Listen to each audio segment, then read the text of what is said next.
Aloha and welcome to Java. Thank you for joining me. This is for the week starting Sunday, February 4th, 2024. So we've got a lot to cover today. I want to go over quickly the economic calendar. I will update you every day prior to market open. We've got the PMI coming out, as well as ISM non-manufacturing PMI and prices. We will be watching Wednesday is the 10-year note auction, and Thursday is the 30-year. So those will be catching the attention going forward. Not financial advice, but I want to go into a couple of things here. First, central banks have been purchasing gold at a record pace.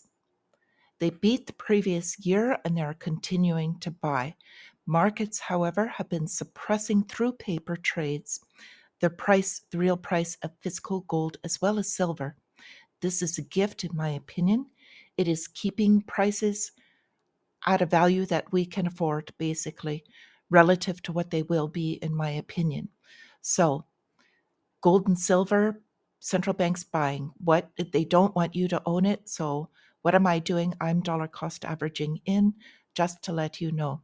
We've got another one there talking about the next decade to see over $1 trillion spent boosting gas output. So, for all of this talk about going into clean energy, the technical analysis is showing that this is at a low. Timing, who knows? The nickname is the Widowmaker for a reason. It tends to be very volatile. So, I'll be waiting for levels to set, but I will be looking for both of these going forward. Not gold miners, because gold miners are even more highly manipulated than the physical asset itself. A lot of people ask me about that. So, going forward into what's going on behind the scenes, we've got bankruptcy spiking as Americans grapple with debt and inflation. So, what the actual bankruptcy says is that first they burn through their savings, then they get as many loans as they possibly can. And once the loans are done, they charge their cards as much as they possibly can. So they've gone through all of these, and now they're up to just flat out claiming bankruptcy. So we're going to have to keep an eye on that. To me, it's a major indicator on the real economy on the backside. So we've also got unemployment. The unemployment numbers came out, and if you didn't hear my other one, they're a ridiculous number, not real. However, the market did have a reaction to that. But in the real numbers, we've been watching unemployment spike. Highest unemployment rates, layoffs, 2023, and they're talking about 2024, will be more moving forward.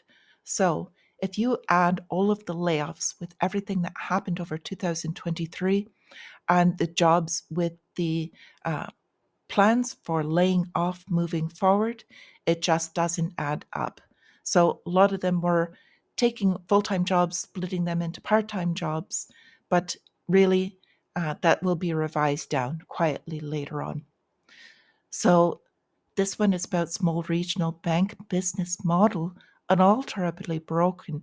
So, but this goes beyond NYCB. The small business banking model is just not going to work anymore, as we were talking about before. They will either be merged or shut. So when the 2008 banking crisis happened, for those of you that are new, I'll go over this again. They set up since that time a lot of what we would call fall guys for banks, smaller to mid-sized banks that have been created since that time, specifically to take the fall. So they are meant to take all of these toxic assets that they haven't been able to clear out and shut them down. So with that, we will see a lot more of that moving forward. Now, another thing that I was talking about, it's beginning to hit the next level up. So we've got luxury department stores now are closing. They've been in business for over 100 years. After the rents and what's been going on, they're now beginning to close. So that's a little bit more about the real economy. We will be watching China is basically bolstering their economy. They're going to be doing quantitative easing basically to their stock market directly because their real estate sector got hit between Evergrande, which is the major developer. They were forced into bankruptcy and liquidation, and Country Gardens. So their real estate is tanking, brought down their markets, but they're going to basically flood their markets to get them bolstered. So we'll see this and are open Monday morning.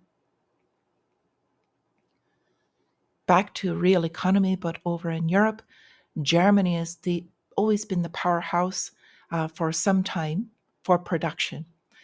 Later this week, we're going to get the real numbers. Basically, they're meeting in Australia and Mexico. So their real numbers of industrial decline will be seen. So we'll be watching for that later this week as well. So moving over, now the protests going on over in Europe are not getting coverage in the United States, hardly at all. Mainstream media is not reporting on them. So I wanted to bring this up. This actually was a video that I've taken a shot of, and this machine is taking manure. It's backed up to the police department in France, and it's shooting manure directly into the front door. So they did show videos earlier. A lot of the French police actually are standing with the farmers against the politicians there. So this movement is growing. We've also got this one finally made Associated Press. Greek farmers dumping produce. They're joining in the protests as well as the Dutch and the French farmers. So we had some pretty strong statements come out here. So they're warning the European political establishment. And I just want to read a couple of quotes that he said.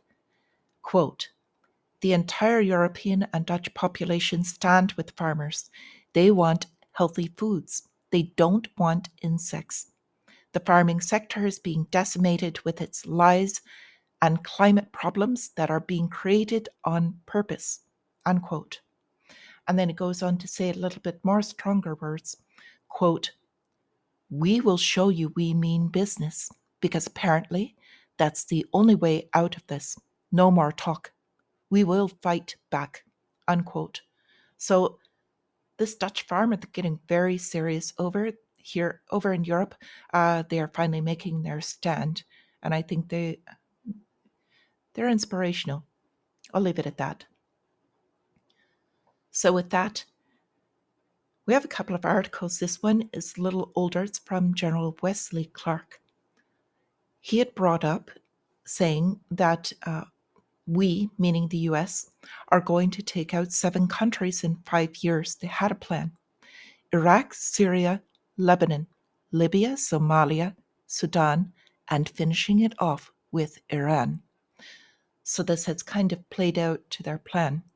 So moving on with that, as of last night, the US and UK bombed 36 targets in Yemen. So these are the latest raids to follow a series of airstrikes in Iraq and Syria. But basically, they say they're targeting the Houthis, saying that they are Iran-backed. So the real target here, they can't hit directly, so they're kind of doing this, posturing for a few reasons, speculative on that. So moving on, I've got another story here I would really like to bring up to you. The BRICS sector is growing. Who is this if you're new here? Brazil, Russia, India, China, South Africa. But it's grown beyond that. They are coming out with a new credit rating agency. So I spoke about this before. There are 3 large credit rating agencies currently. They're all kind of on the take with the United States. So the next summit for the BRICS will be held in Russia. And who's in charge? None other than Elvira, who is the governor of the Russian Central Bank. And they will be proposing this. So we'll see how that comes out. So a couple of things that I would like to bring up, because in the United States, this is not what they are shown regarding how Iran is. Iran is growing stronger than it is put out. So they've got contractors implementing energy and water projects in over 50 countries. And this is starting very soon. They've also got over 400 investment projects planned to be implemented in free zones by late March. So a lot of this was over the war with Ukraine. They made tons of cash over the oil trade, doing kind of basically black market trade with China. So they're up and coming now. And I think this is something that should be watched for the world economy. It does affect the United States and us in our daily lives coming up soon. So I've got a couple of lava updates. Really aren't in direct concern with the markets, however, things I would like to make you aware of. And I have to be very careful what I say. I still have a warning banner. So we've got Microsoft is talking about the actions they are going to take because they are going to do their part to support combating quote unquote misinformation in the run up to the election.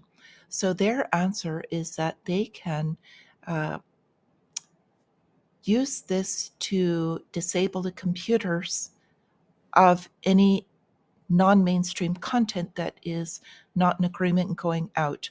So they're going to do their part. This is just an article and my opinion, that's all.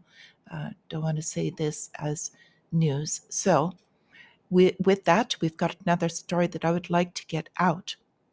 So talking about mRNA, a new way to fight cancer.